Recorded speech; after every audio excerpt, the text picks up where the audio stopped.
everybody, Lori Dove here with Cowgirl Channel of Canada. I am inside today. I'm at a very special location with a very special lady, Wendy Nelson. I'm at Wendy Nelson's Reining and Performance Horses facility, and Wendy is a professional reining horse trainer, a certified Equestrian Canada high performance reining coach, and an NRHA judge. Thank you, Wendy. It is so awesome to be here with you today, and thank you for having me in your home. It's such a beautiful place. Well, thank you so much, Lori, and thank you for asking me to meet today and have this little chat. Yeah.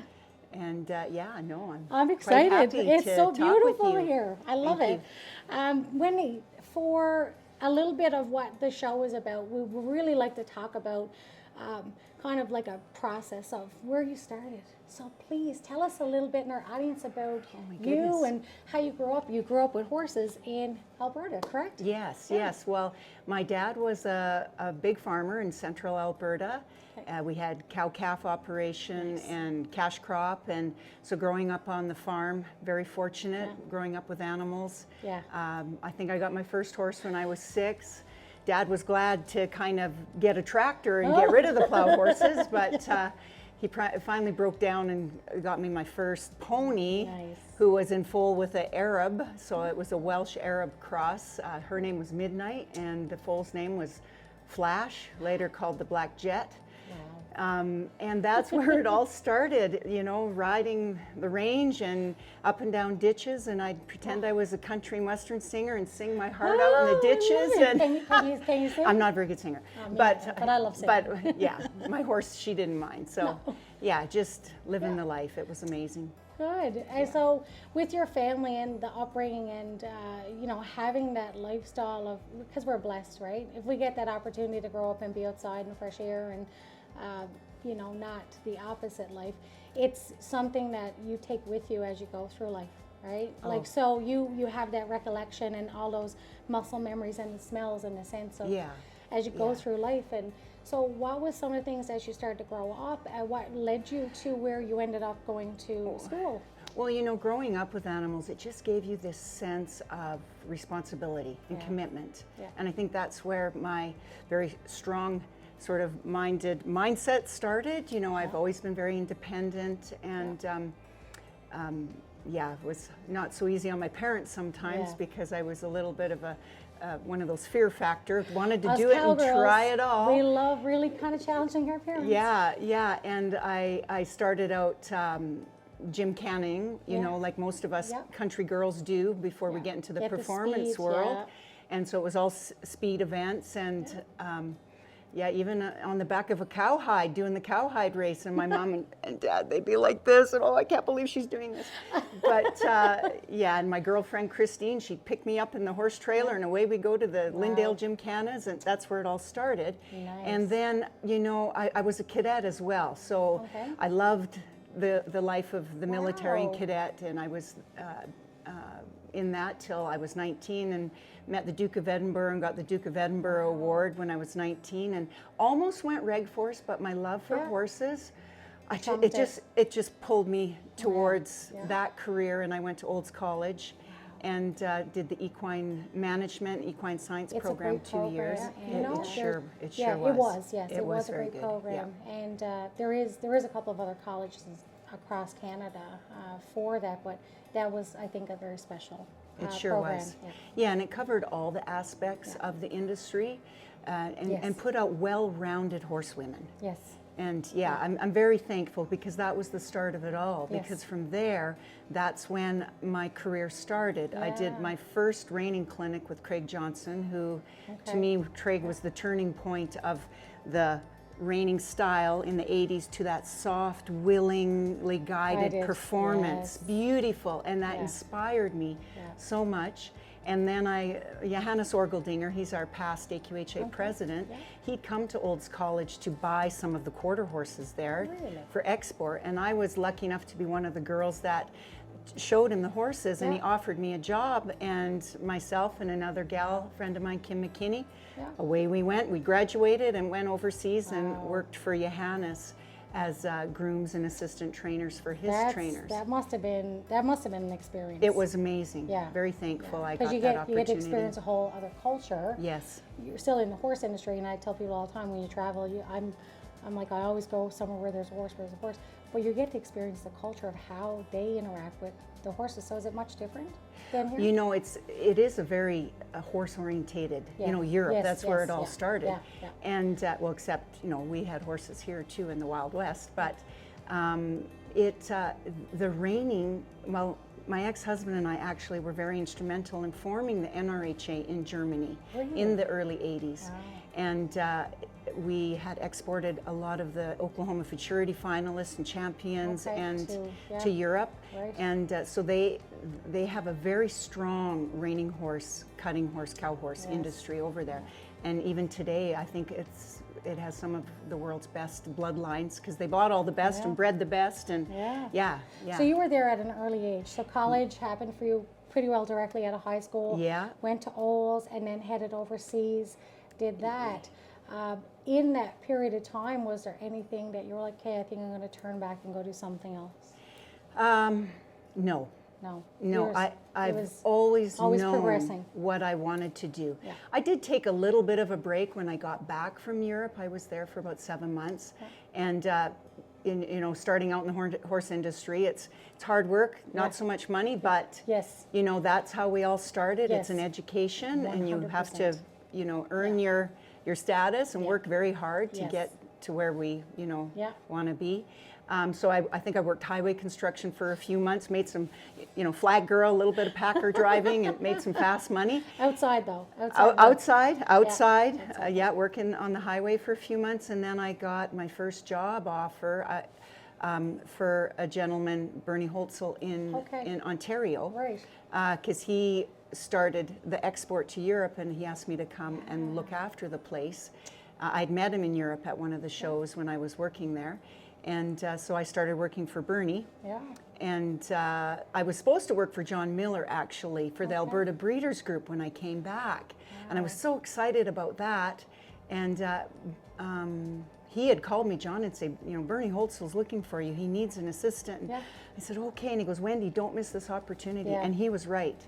And I thank him every day for that. So it's either a heart or a head decision, right? Sometimes. In the horse industry, it's like that too.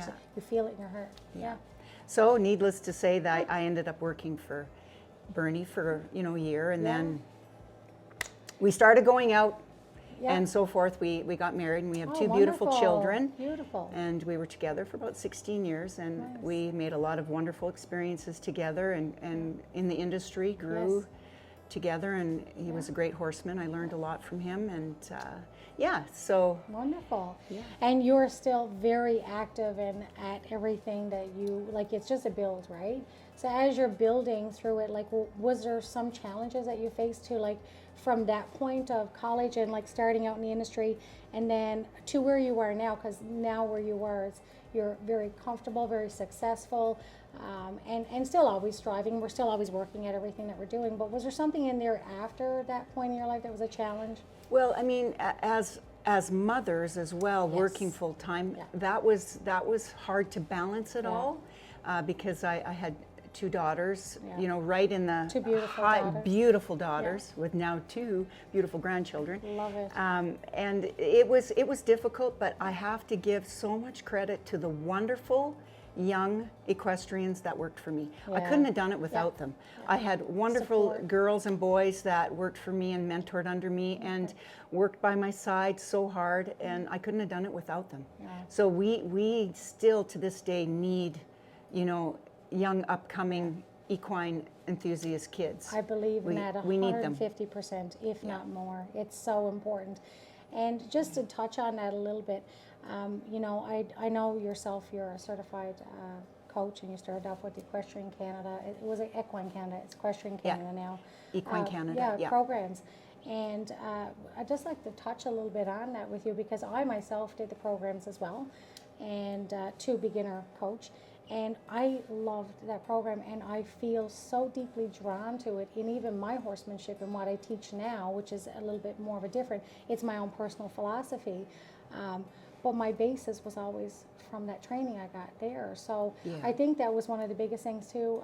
I read somewhere in one of your articles, with an interview that you did before, that it's a foundational part of it, right? Like Yes. that basis. And it Yeah. is really important that safety is first with the program, and learning, you know, really great exercises and learning about the actual horse. So Yeah, and it's really focused on the well-being of the horse, Yes. is what I really like about the program.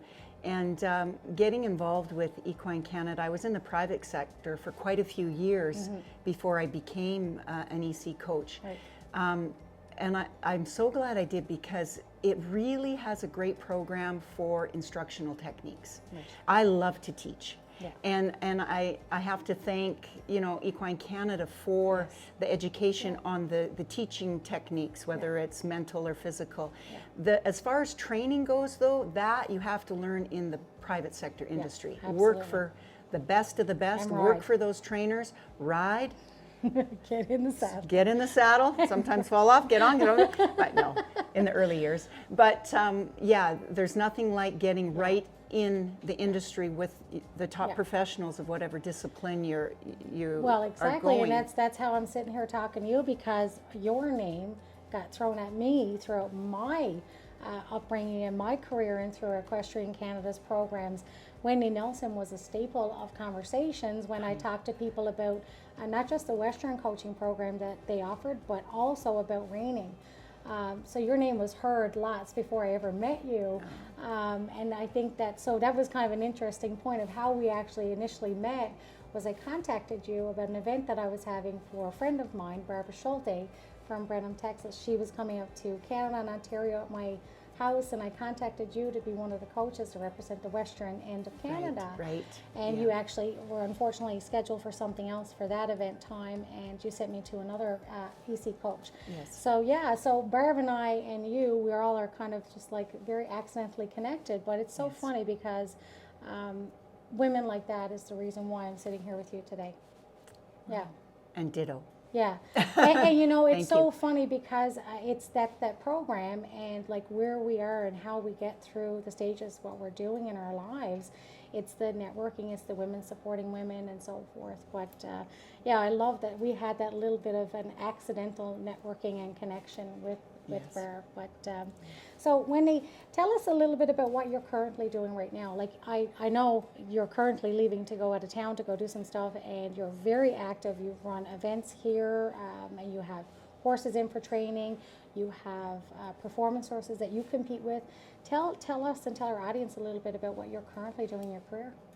Well, currently I'm still coaching full time. I have a 8-stall training barn. I scaled down a little bit so I could handle it myself. I have an amazing assistant trainer, Verena Braun, who I'm mentoring now, bringing up the ranks. And we train here full time. We give lessons. We coach at the shows. I do quite a few clinics. I've got one scheduled tomorrow here. It's a ranch versatility clinic, which I'm really excited about. It's a new big avenue with AQHA. Yes. And I really quite enjoy it. I wish I had more days and more weekends to be able to show in it as well. I was 10 years younger. Oh, I if say I that was all the 10 time. years younger. It's the Got 10 Years Left, Got a Giver Club. Hopefully 20. But Me too. yeah, so, and I'm still judging. We recertify as NRHA judges every 2 years. Yes. And so I'm on another 2-year term.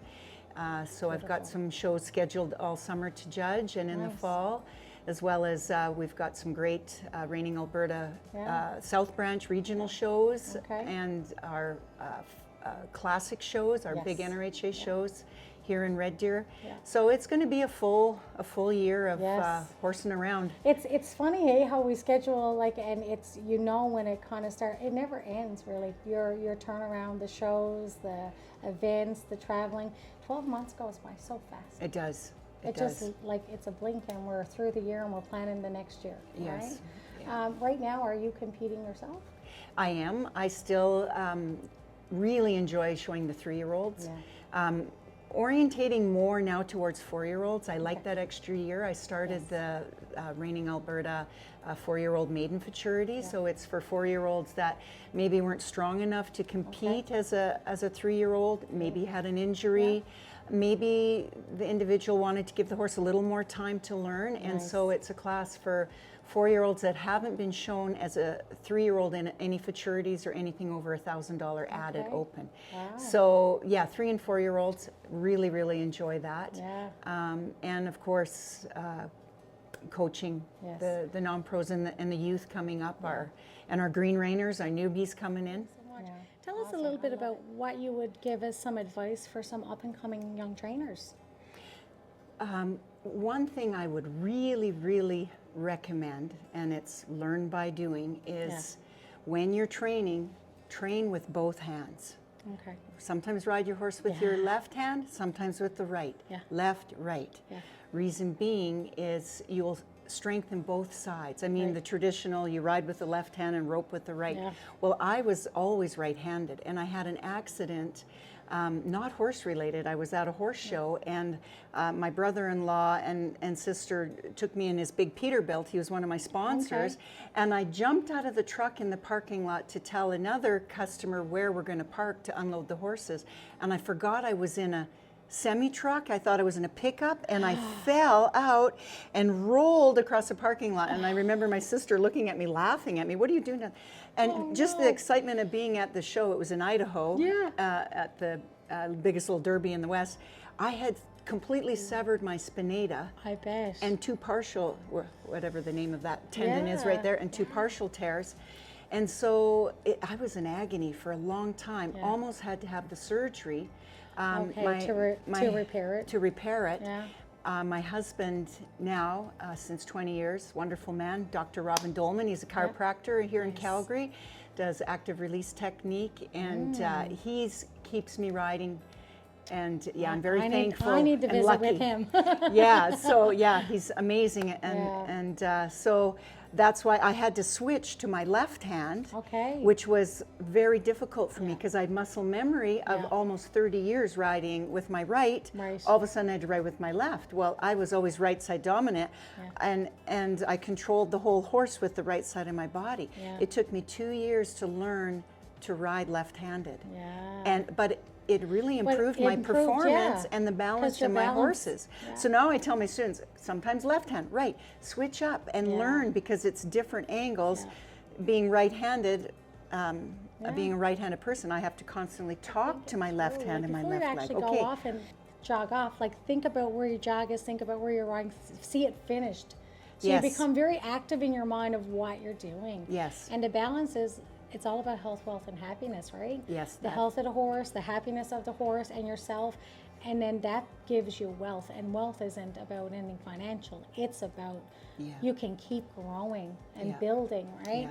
That's excellent. And so you're very fortunate then to have that little aspect in your life for sure. I'm very lucky, very thankful. It's nice to have that right here in the I backyard, follow you right? religiously. I've watched everything that you've done, and I always try to sneak in and visit with you every time I'm in Alberta, and I'm so happy that you could take the time to sit with me today. I know you have a very busy schedule, and this lady is like a severely awesome, brilliant educator in everything, not just in equine. I think you have a lot to give into the industry just as a woman, and you're very inspiring. So thank you so much. Thank you, Lori. I really appreciate your time, but would you like to leave our audience with a little quote or a verse or something quirky that you like to think or go back to when you're trying to, like, if you run into someone that's struggling in life and you kind of say, hey, you know what, this is how I feel, or this is what I say?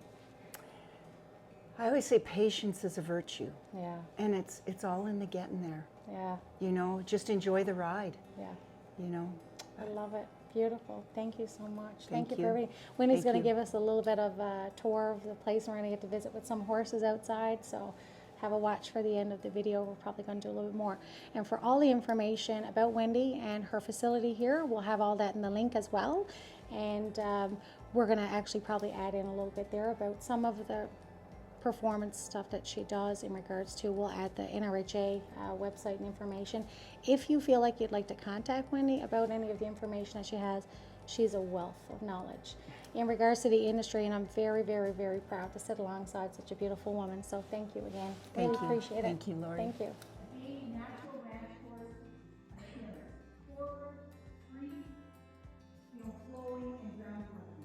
It's not about quickening those steps in the ranch riding, it's about lengthening the stride.